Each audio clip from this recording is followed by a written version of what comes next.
नमस्ते विद्यार्थियों। अब तक हमने शीत युद्ध के बारे में अध्ययन किया था अंतर्राष्ट्रीय संबंधों के अंतर्गत। और शीत युद्ध जो एक लंबे समय तक 1945 से लेकर 90 के बीच में चला था और उसकी समाप्ति किस प्रकार से हुई थी और जो भी उसमें महाशक्तियों के द्वारा योगदान किया गया था उन सब पर हमने प्रकाश डाला था। और आज हम समझने का प्रयास करते हैं कि शीत युद्ध के अंतर्राष्ट्रीय राजनीति पर क्या प्रभाव पड़े थे और किस प्रकार से इसने अंतर्राष्ट्रीय राजनीति को देशों की विदेश नीतियों को प्रभावित किया था। तो इसके जो प्रभाव हैं उन पर हम थोड़ा सा विचार करते हैं, आज जानने का प्रयास करते हैं। तो सबसे पहला जो प्रभाव था, शीत युद्ध के दौरान पूरा विश्व दो गुटों में बंट गया था और उनके बीच में बहुत अधिक कटुता पैदा हो गई थी और दो गुट ऐसे बन गए थे कि कोई भी देश या तो इस गुट में या उस गुट में, या तो पूंजीवादी गुट में या साम्यवादी गुट में जुड़ता चला गया था। और एक जो भी वातावरण बन रहा था वो एक भयंकर युद्ध का वातावरण बनता चला जा रहा था। ऐसा गुटों में बंटवारा हो गया था पूरे विश्व का। इसके अलावा जो शीत युद्ध के कारण आतंकवाद और अविश्वास का वातावरण भी विकसित हुआ था शीत युद्ध के दौरान। और जो महाशक्तियां हैं वो दूसरी जो विरोधी पक्ष है उसमें आतंकवादी कार्य फैलाने की कार्य करते थे और उन पर अविश्वास करते थे।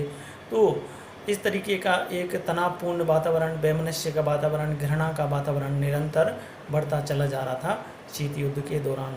ये भी इस अंतर्राष्ट्रीय राजनीति पर इसका प्रभाव पड़ा था और विदेश नीतियां भी इसी प्रकार से निर्धारित होती दोनों ही महाशक्तियों के गुटों की।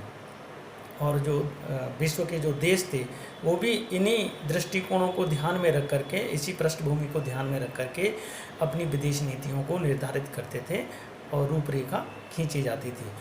इसके अलावा जैसे सबसे बड़ा जो वो हुआ था, प्रतिस्पर्धा हुई थी, वो आणविक क्षेत्र में प्रतिस्पर्धा हुई थी। हम देखते हैं कि परमाणु बम की होड़ लग गई थी। सभी देशों ने शस्त्रों का निर्माण करना शुरू कर दिया, निरंतर निर्माण करना शुरू कर दिया था और सभी देश ये प्रयास करने लगे थे कि परमाणु बम को अधिक से अधिक जल्दी वो बना करके प्राप्त कर लें या दूसरे देश से प्राप्त कर लें, महाशक्तियों से प्राप्त कर लें, जिससे कि वो अपने आप को असुरक्षित जो महसूस कर रहे थे, असुरक्षा का वातावरण जो था, उससे परमाणु बम आने पर वो अपने आप को सुरक्षित महसूस करने की सोचने लगे थे।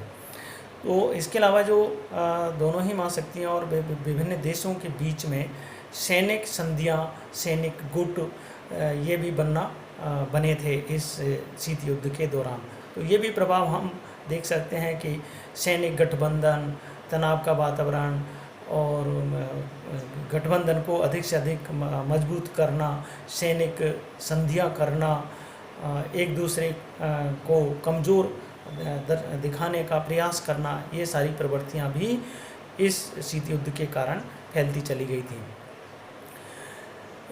इसके अलावा अंतर्राष्ट्रीय राजनीति में का एक तरीके से यंत्रीकरण हो गया था, मशीनीकरण हो गया था। या तो इस गुट में जुड़ जाओ या उस गुट में जुड़ जाओ, तीसरा ऑप्शन देशों के पास में था ही नहीं, ऐसा महसूस किया जाने लगा था। तो इससे ये भी एक बहुत बड़ा प्रभाव अंतर्राष्ट्रीय राजनीति पर हमें देखने को मिलता है। संयुक्त राष्ट्र संघ जो था वो बिल्कुल पंगु हो जाता है। वो अपने जो उनकी जो कार्य प्रक्रिया है, जो जिस वजह से संयुक्त राष्ट्र संघ को स्थापित किया था, शांति व्यवस्था स्थापित करने के लिए, सुरक्षा का वातावरण बनाने के लिए संयुक्त राष्ट्र संघ को स्थापित किया, वो भी एकदम से पंगु हो जाता है और उस पर कोई भी कार्य करने का कोई भी कार्य ढंग से वो नहीं कर पाता है। और उसकी जो सामूहिक सुरक्षा की बात थी, जो इसमें प्रबंध था, व्यवस्था थी, उस सामूहिक सुरक्षा की व्यवस्था को भी ये सही तरीके से लागू नहीं किया कर सका था, क्योंकि बार बार वीटो पावर का उपयोग करके महाशक्तियों ने इसको हमेशा पंगु या एक तरीके से निष्फल बनाने का प्रयास महाशक्तियों ने किया था। तो ये भी हमें शीत युद्ध के दौरान देखने को मिला था और शीत युद्ध का ये भी अंतर्राष्ट्रीय राजनीति पर एक प्रभाव विकसित हुआ था। ऐसा वातावरण बना था। सुरक्षा परिषद बिल्कुल जो जिसको सुरक्षा के लिए, शांति के लिए तुरंत निर्णय लेने के लिए स्थापित किया था, वो सुरक्षा परिषद भी कोई कार्य इस दौरान नहीं कर पाई थी और कोई सक्रिय निर्णय नहीं ले पाई थी। तो ये भी एक वातावरण इसके कारण बना था और मानव कल्याण के कार्यक्रमों की हमेशा उपेक्षा की जाती रही थी। इस दौरान संयुक्त राष्ट्र संघ के का ये भी एक जिम्मेदारी थी कि वो मानव कल्याण का कार्य करें और जो पिछड़े हुए इलाके हैं, जो इसके संरक्षण में इलाके थे, उनका विकास करें। सामाजिक, आर्थिक और सांस्कृतिक क्षेत्र में, शिक्षा के क्षेत्र में विकास करें। तो एक प्रॉपर ध्यान इस पर इस दौरान नहीं दिया जा सका था शीत युद्ध के कारण, क्योंकि चारों तरफ एक भय का वातावरण, तनाव का वातावरण, एक असुरक्षा का वातावरण बना हुआ था और ये जो मानव कल्याण से संबंधित जितने भी कार्यक्रम थे, उन कार्यक्रमों को एक साइड में कर दिया गया था और उन पर बिल्कुल भी ध्यान इस दौरान नहीं दिया जा सका था।